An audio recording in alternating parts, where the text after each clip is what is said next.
सफल होना सरल है, परंतु सफल बनना अत्यंत कठिन है। और सफलता को आगे तक बनाए रखना और कठिन है। और कल मैंने आपसे बात करी थी कि जीवन में सफल होना लगे, लेकिन जीवन को सफल बनाना बहुत कठिन चीज़ है। हम जीवन में सफल तो बहुत हुए, लेकिन जीवन को सफल बनाने के लिए मैंने आपसे 4 बात करी थी। सत्कार्य, साधना, समाधि और सद्गुण अगर हमारे अच्छे हैं तो निश्चित रूप से हमने जीवन को सफल बना लिया। और जीवन को सफल बनाने की परिभाषा सक्सेसफुल की मैंने आपके बीच में रखी थी। एस मतलब सॉलिड फाउंडेशन, अगर सक्सेस होना है तो मजबूत नींव चाहिए। यू मतलब अंडरगो एग्जामिनेशन, परीक्षा से गुजरना होगा। सी मतलब कंप्लीट डेडिकेशन, संपूर्ण समर्पण चाहिए। और फिर सी मतलब कंप्लीट क्लियर इंटेंशन, अर्थात आशय स्पष्ट चाहिए। और ई मतलब एलिमेंट डिप्रेशन, अर्थात खिन्नता को हमारे जीवन से हमें निकालना होगा। और एस मतलब स्ट्रॉन्ग डिटर्मिनेशन, अर्थात अगर सक्सेस होना दृढ़ निर्णय चाहिए। और फिर एस मतलब सुपर कोऑपरेशन, आज उसी पर अपने को बात करनी है, अर्थात जबरदस्त सहकार्य चाहिए। और फिर उसका एफ मतलब फुल कंस्ट्रक्शन, मतलब फुल एकदम एकाग्रता चाहिए, पूर्ण एकाग्रता चाहिए। कंसंट्रेशन जब तक नहीं बनेगा तब तक आप आगे नहीं बढ़ पाओगे। यू मतलब अंडरस्टैंड रिस्ट्रिक्शन, परिस्थितियों को समझना होगा। और फिर एल मतलब लव फॉर रिस्ट्रिक्शन, अर्थात नियंत्रण के लिए प्रेम चाहिए। परसों मैंने, कल तो गुरु पूर्णिमा पर गुरु की बात करी थी आप लोगों के सामने, गुरु के विषय में आप लोगों को रखा था। और परसों जो मैंने कहा था स्ट्रॉन्ग डिटर्मिनेशन, अर्थात दृढ़ निर्णय चाहिए। और दृढ़ निर्णय में मैंने कल का क्रीम कोटेशन क्या था मेरा, एक होती है इच्छा और एक होती है अभिप्सा, भूल गए। एक होती है, क्योंकि प्रवचन करने में दिक्कत ये जाती है कि मेरा जो है वो आई कांटेक्ट जब तक नहीं बन पाता है। अब क्या तो यहाँ करना तो कुछ व्यवस्था करनी पड़ेगी। आप नहीं तो मैं अपने आप को सुधार लूँगा, आप नहीं सुधरोगे तो कोई दिक्कत नहीं, मैं अपने आप को सुधार लूँगा, कोई है ना, मैं ऐसा हो जाता हूँ, कोई दिक्कत नहीं। तो क्या था, कल मैंने आपसे बोला था इच्छा और अभिप्सा। इच्छा क्या है, मुझे पानी पीना है, ये इच्छा। अभिप्सा क्या है, मुझे पानी पीना ही है। अब वो मुझे भले ही कुआं खोदना पड़े, मुझे भले ही 10 किलोमीटर दूर से लाना पड़े, लेकिन क्या है, मैं पानी पीकर ही रहूँगा। काय का पानी, काय का, कुएं का, है ना, नल का नहीं। नल का तो रोज सुबह से वहाँ पर प्रारंभ है, सभी लोग कर रहे हैं। कुएं का अंदर से अगर इच्छा है तो निश्चित रूप से वो इच्छा नहीं, वो अभी आप सचिए। एक और कल का क्रीम कोटेशन था मेरा, क्या था, मैं रिवीजन करता हूँ रोज अपने, ताकि आपको वो प्रवचन याद हो जाए। क्या था, होगा तो करूँगा, नहीं करूँगा तो होगा, ये बात बोली थी। होगा तो करूँगा नहीं, जिसने अपने जीवन में देख लेंगे कर लेंगे, वो वाला व्यक्ति ना जीवन में सफल हुआ है और ना ही सफल होगा। तो क्या करना है, होगा तो करूँगा, ये जीवन का मोटिवेशन होना चाहिए, ये जीवन का उद्देश्य होना चाहिए। तो निश्चित रूप से आप सक्सेस हो जाएंगे। मार्ग सही है, सामग्री भी बहुत अच्छी, संयोग भी अनुकूल है और लक्ष्य भी स्पष्ट है, पर मन में उत्साह नहीं। उत्साह भी मतलब ठीक ठाक है, पर शरीर भी सशक्त है, पर अंदर की जो भावना है वो कमज़ोर है, तो आप मंजिल को हासिल नहीं कर पाओगे। लेकिन अंदर मन में मानसिकता है तो निश्चित ये मान के चलना आपका वो हर कार्य सिद्ध होता चला जाएगा। और आज बात करनी है सुपर कोऑपरेशन। क्या होता है, बच्चे लोग तो इसका अर्थ समझ ही रहे होंगे, मतलब क्या, जबरदस्त सहकार्य चाहिए। सहकार्य मतलब क्या, समझाने का प्रयास कर रहा हूँ मैं, क्या बात आपके बीच में रख रहा हूँ। 7वीं मंजिल की ऊंचाई पर, 7वीं मंजिल की ऊंचाई समझ रहे हैं आप, मतलब 6 मंजिल 7 मंजिल की ऊंचाई है, उतना बड़ा अभी आने वाला है वो। जन्माष्टमी के दिन कोई बंधी हुई हंडी है, हंडी बोलते हैं ना, क्या मटका बोलते, क्या बोलते हैं, मटका। अब वो हंडी या मटका ऊपर बंधा हुआ है, वो इतना ऊंचा बंधा हुआ है, 7वीं मंजिल पर बंधा हुआ है।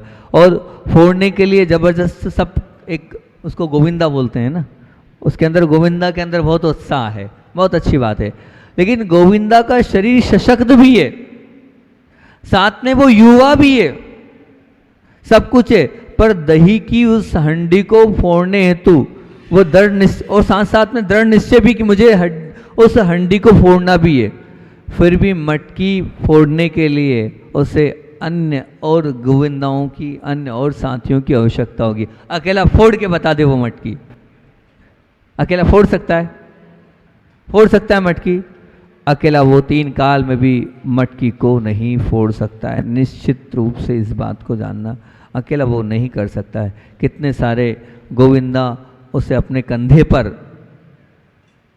कंधे का सहारा देते हैं, तब जाकर वो जो है उस मटकी के नज़दीक पहुंचता है और फिर वो मटकी को फोड़ने में कामयाब होता है। ये दृश्य आप लोगों ने देखा होगा, भली बात इस दृश्य से परिचित हैं, इसीलिए मैंने इस दृश्य को यहाँ दिया है ताकि आप लोग बहुत जल्दी मेरी बात को समझ जाएंगे कि मैं क्या कहना चाह रहा हूँ। क्योंकि क्या कहें, क्षेत्र चाहे साधना का हो, प्रतिस्पर्धा का हो, खेल का हो या राजनीति का हो, संपत्ति का हो चाहे सद्गुणों का हो, अकेले को सफलता जरूर मिल सकती है, अकेले को सफलता जरूर मिल सकती है, लेकिन अकेले से, बहुत बड़ी बात बोल रहा हूं, पकड़ना मेरी बात को, मैं क्या बोल रहा हूं, अकेले को सफलता जरूर मिल सकती है, परंतु अकेले से अर्थात किसी की सहायता के बिना सफलता ना मिली है ना मिल पाएगी।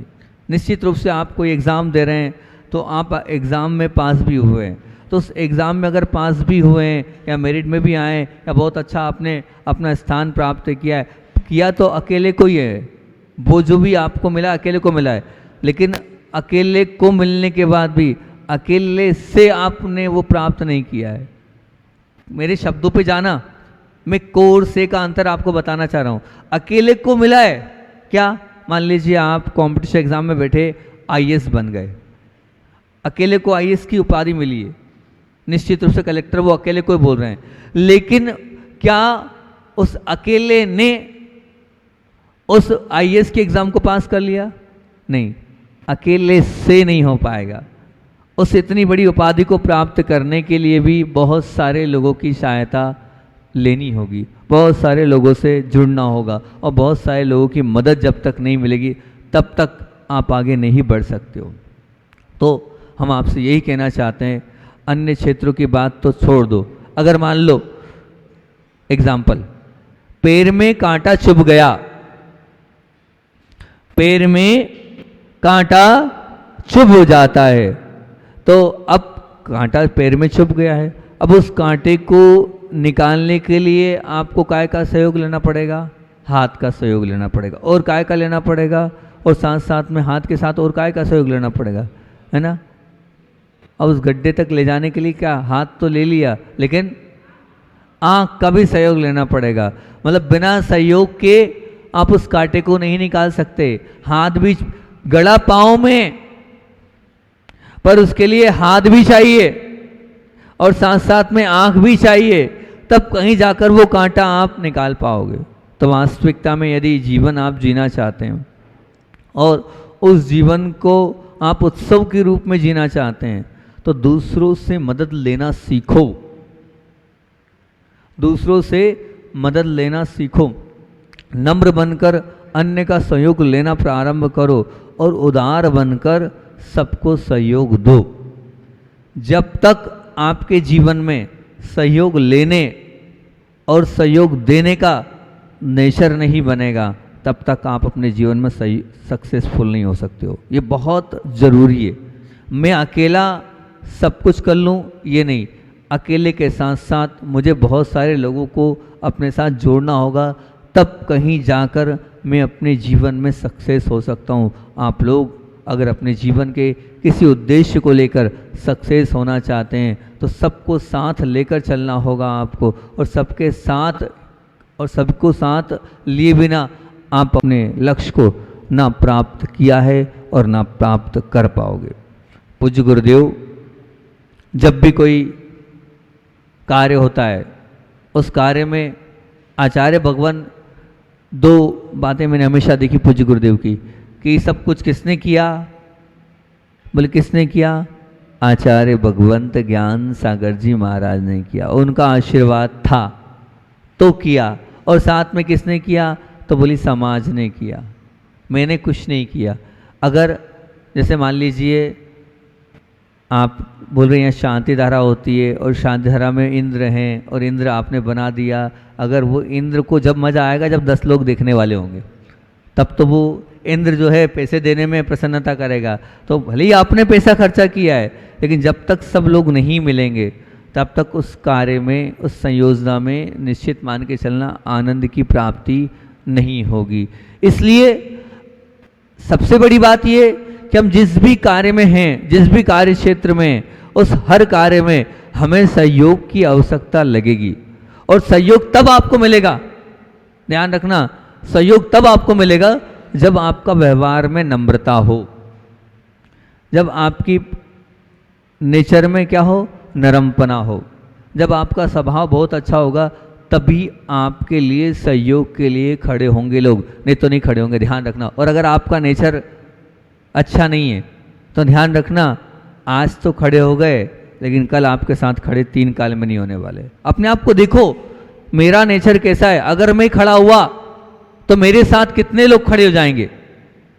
परखो अपने आप को कि मेरे स्वभाव के कारण, मेरे नेचर के कारण, मेरे व्यवहार के कारण, मेरे खुद के अंदर की मानसिकता के कारण कितने लोग मेरे साथ खड़े हो जाएंगे। कुछ ऐसा करो कि मेरे साथ जाने के, मैं हमेशा एक बात बोलता हूं, कुछ ऐसा कर जाओ, कुछ ऐसा कर जाओ कि मेरे जाने के बाद भी मुझे लोग याद करें, मेरे जाने के बाद भी मुझे लोग याद करें। या वो व्यक्ति था, सचमुच में बहुत अच्छी बात थी, वो ये कार्य कर देता था, तो ये क्या हुआ, मतलब आपने अपने जीवन को बहुत अच्छा बनाया है, तभी तो आपको याद किया जा रहा है। क्या हमारा जीवन इतना अच्छा है? हमने कुछ ऐसा किया जिससे हमें बाद में याद किया जाए? हमें इतना अच्छा बनना है। मैं इसमें एक शब्द बोलता हूँ हमेशा, वो बोलता हूँ बी टेस्टफुल। क्या बोलता हूँ आरोन वालों, क्या बोलता हूँ? B tasteful. बी टेस्टफुल का मतलब क्या होता है? इतने टेस्टी बन जाओ, इतने टेस्टी बन जाओ। एक मान लीजिए कोई आपके पास आया है, आया था 5 मिनट के लिए और उसके बाद भी वो जाने की इच्छा नहीं करे, जाने के लिए मन उसका नहीं हो, अरे नहीं भैया नहीं जाना, मुझे जाने की इच्छा ही नहीं कर रही, यहीं रुक जाऊं और यहीं बैठ जाऊं, ये कहलाता है बी टेस्टफुल। अपने नेचर को ऐसा बनाओ कि बिल्कुल सब लोग आ जाए, और आए तो जाने का मन ना करे। जब भी उनके पास मान लो फ्री समय हो, फ़ोन पर बात करना हो, तो वो सबसे पहले किसको फ़ोन लगाए? आपको फ़ोन लगाए। तो समझना आप बी टेस्टफुल हो। आप कितने लोगों के लिए बी टेस्टफुल हो? आप कितने लोगों के लिए बहुत अच्छे हो? तो वो बी टेस्टफुल आप बन जाओगे तो निश्चित ही मान के चलना आपने बहुत बड़ी उपलब्धि कर ली। तब कहीं जाकर आपके लिए सब लोग खड़े होंगे। मैं खड़ा हूँ, मेरे साथ सब लोग खड़े हो जाएं, तो ये तभी हो पाएगा जब मेरे नेचर में बहुत अच्छा स्वभाव मेरा अच्छा होगा, और साथ साथ में मेरे नेचर के साथ साथ मैं दूसरों के लिए सहयोग के लिए तैयार रहूँगा। तब आचार्य जी बोलते थे, बोले सबको वैयावृत्ति करना चाहिए, वैयावृत्ति सबको करना चाहिए। बोले क्यों? क्योंकि आज आप वैयावृत्ति करोगे, कल जब आप अस्वस्थ हो जाओगे तो वो सामने वाला आपके लिए खड़ा हो जाएगा, सामने वाला आके खड़ा हो जाएगा। पर पहले आप तो वैयावृत्ति करने के लिए तैयार हो, आप तो सहयोग करो। अगर आप तैयार नहीं हो सहयोग के लिए तो ध्यान रखना आगे कल वो भी सहयोग नहीं करेगा। मैं तो हमेशा एक बात बोलता हूं कि कोई का बीमार होना उसके तो पाप कर्म का उदय, पर तुम्हारे पुण्य कर्म का उदय। उसका बीमार होना तुम्हारे पुण्य कर्म का उदय।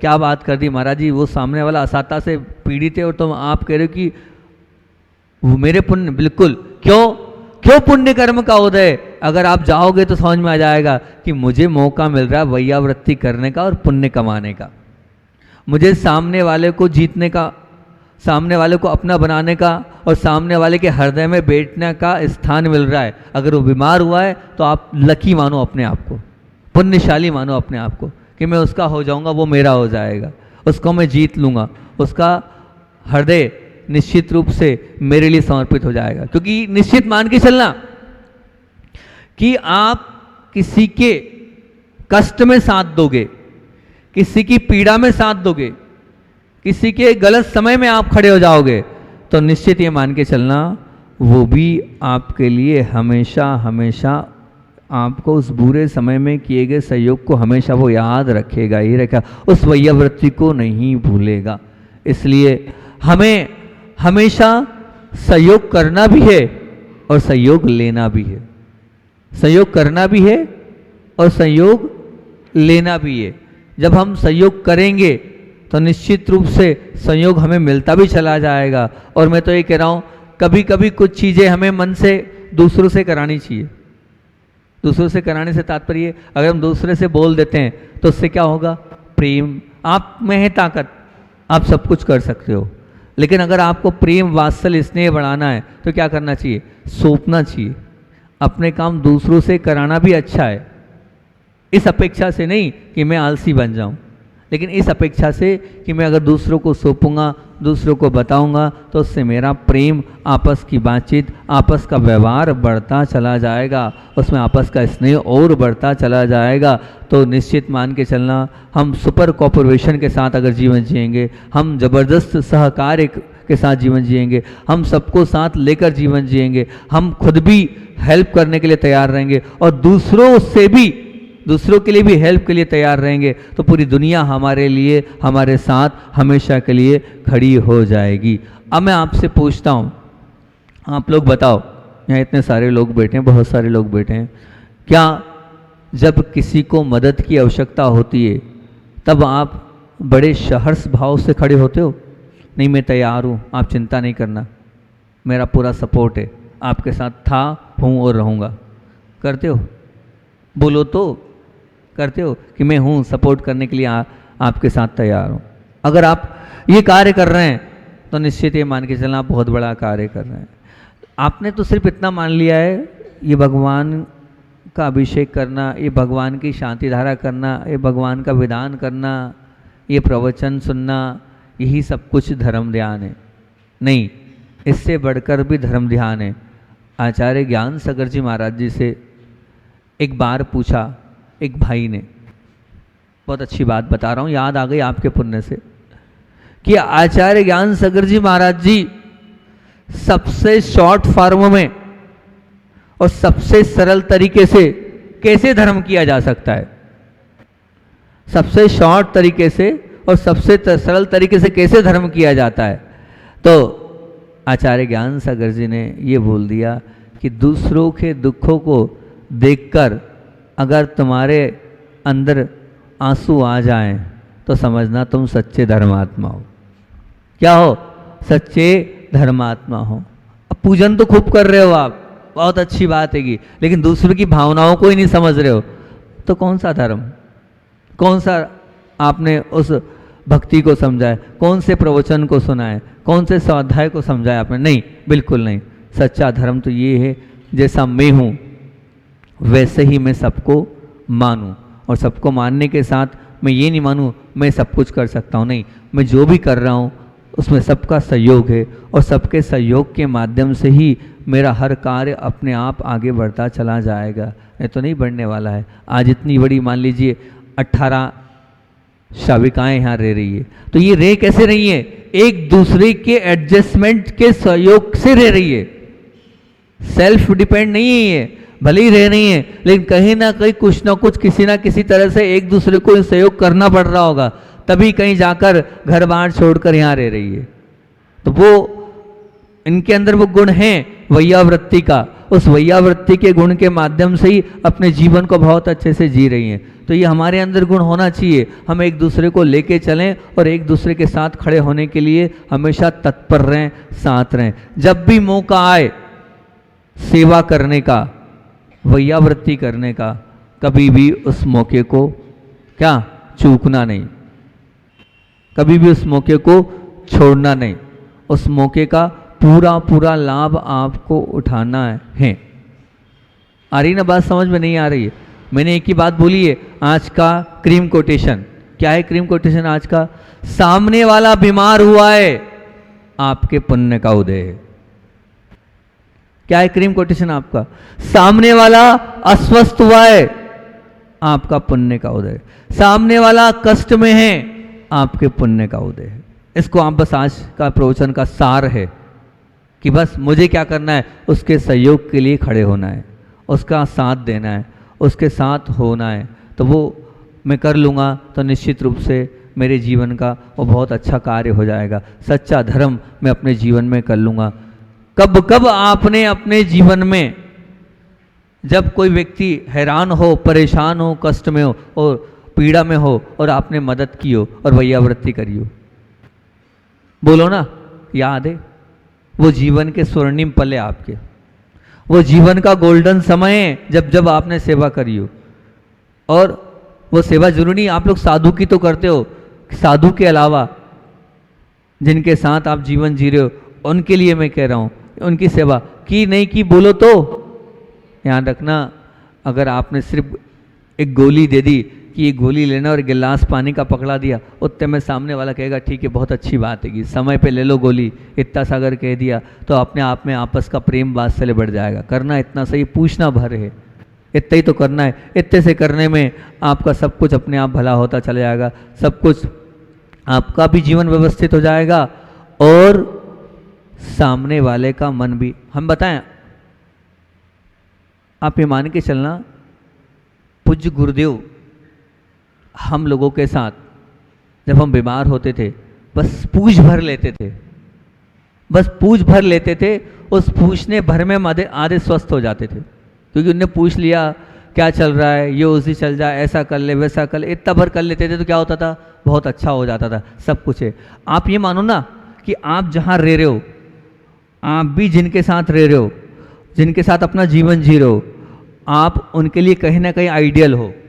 आइडियल मतलब वो भी आपको मानते हैं, वैसा ही मानते हैं।